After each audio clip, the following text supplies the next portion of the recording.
lebih baik mogok daripada menerima sogok. Sempat ada juga keluar Ya, seperti itu. ya.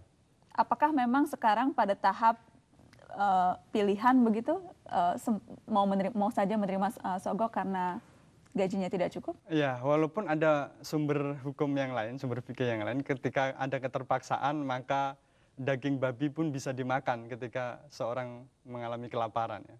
Tapi saya kira tidak sampai sejauh itu. Anda sendiri pernah ada upaya untuk disogok dan berpikir untuk menerima karena daripada uangnya nggak cukup? Alhamdulillah, dari sejak mulai saya bertugas jadi hakim sampai kemudian sekarang, insya Allah saya sudah berniat bahwa saya akan menjaga idealisme saya. Saya masih bisa makan dengan gaji yang diberikan oleh negara, walaupun masih pas-pasan begitu. Dan saya dulu pernah lah ada beberapa tamu atau keluarga dari terdakwa yang datang, ya akhirnya kami tolak. Bahkan untuk seorang hakim menerima seseorang keluarga terdakwa maupun para pihak saja tidak boleh begitu. Tapi bahwa kemudian godaan itu besar karena gaji tidak mencukupi, itu Anda sadari dialami oleh teman-teman hakim yang lain? Iya, ya akhirnya kita mau tidak mau ketika ada kebutuhan yang lain, akhirnya kita mengencangkan ikat pinggang ya. Seperti cerita teman kita yang ada di Pengadilan Negeri Kepanjen yang rela harus makan 2 kali sehari untuk bisa berhemat, sehingga uang hasil hemat bisa untuk membeli buku misalnya, bisa untuk biaya kuliah dia, bisa untuk kehidupan anak istrinya. Ancaman mogok, kapan akan atau apa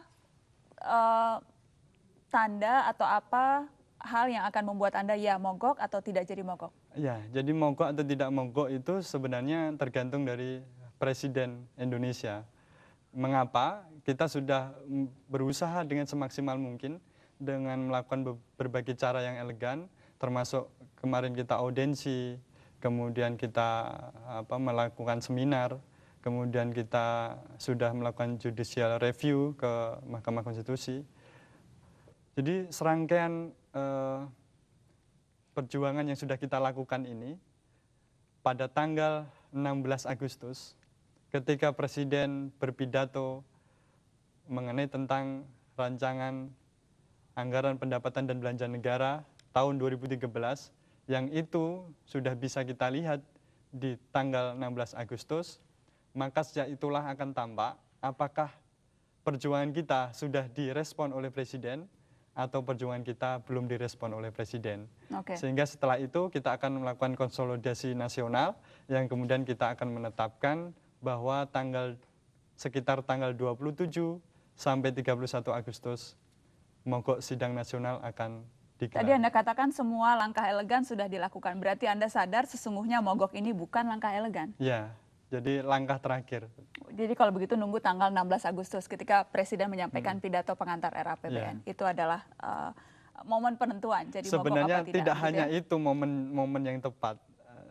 Ketika sudah ada PP yang sudah mengatur tentang hak hakim tadi, saya kira ini akan lebih mencegah terjadinya gejolak di beberapa daerah. Ataupun sekarang sedang isu juga tentang pemindanaan putusan hakim. Ketika DPR sudah mensahkan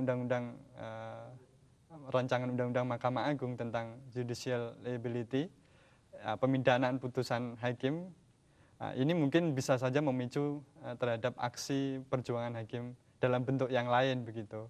Karena kalau itu sudah dijalankan, apalagi ini sebagai satu pelecehan yang sangat luar biasa. Oke, jadi ada ancaman-ancaman lagi yang akan dikeluarkan oleh Gerakan Hakim Muda ini ya? Sebenarnya kita bukan mengancam lah. Oh, apa dong istilahnya? Kalau tidak naik gaji akan mogok sidang, itu ancaman Pak Sunoto? Iya. Tapi kita melihat bahwa kita ingin mengetuk hati Presiden. Dengan cara mengancam? Dengan cara kita mengagendakan bahwa kita akan mogok sidang dan kemudian kita akan, ya kalau ternyata mogok sidang pun tidak digubris, ya siap-siap saja akan kehilangan potensi hakim idealis Indonesia akan keluar. Jadi kalau mogok sidang pun itu tidak akan digubris, maka ramai-ramai akan mundur menjadi hakim? Ya, ada beberapa kawan yang sudah menyatakan itu pada saya. Ada ancaman sanksi yang dikeluarkan oleh Mahkamah Agung maupun oleh IKHI. Jadi katanya akan ada double sanksi pada hakim yang tetap nekat mogok. Sudah siap dengan ancaman itu? Kita siap saja.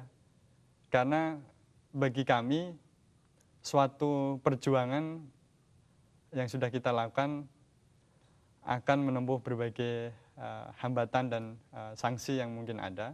Dan saya kira Mahkamah Agung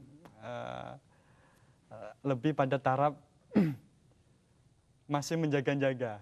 Sama-sama juga sebenarnya. Artinya sama-sama untuk kemudian mengancam kepada kami juga. Oh, jadi Sama ancaman kosong. mengancam. Jadi merasa ini dua-duanya ancaman kosong nih. Kalau kami, saya kira tidak kosong. Ya. Tidak kosong ya? Ya. Tapi begini, saya sudah membaca kode etik hakim, sudah membaca beberapa peraturan tentang hal itu, dan sama sekali tidak ada yang mengatur tentang perbuatan mogok sidang itu melanggar kode etik begitu. Hasil penelitian KY 40% tahun 2011, hampir 40% keputusan hakim tidak memenuhi hukum acara. Jadi kalau mau menuntut kesejahteraan, boleh dong kita juga menuntut putusan yang berkualitas, Pak Betul. Sunarto? Jadi reformasi peradilan itu kan reformasi peraturan. Undang-undang sudah banyak yang bermunculan, undang-undang korupsi, pencucian uang dan lain-lain. Ya. Tetapi selain reformasi peraturan juga ada reformasi sistem peradilan, reformasi sumber daya manusia, kemudian reformasi administrasi peradilan, semuanya sudah dilakukan. Namun satu yang ketinggalan, yaitu tentang reformasi sumber daya manusia. Sekarang mana ada negara memberikan kita seluas-luasnya untuk bersekolah? Saya pun S2 beasiswa orang tua saya maksudnya. Jadi semua dari segi semua fasilitas yang harus didapatkan oleh hakim, saya kira masih banyak yang perlu dibenahi oleh negara Jadi ini, intinya termasuk masalah pendidikan. Jadi Anda mau bilang intinya jangan berharap putusannya berkualitas kalau gajinya juga tidak berkualitas, begitu? Betul, sama bagaimana hakim ini dididik untuk menjadi profesional.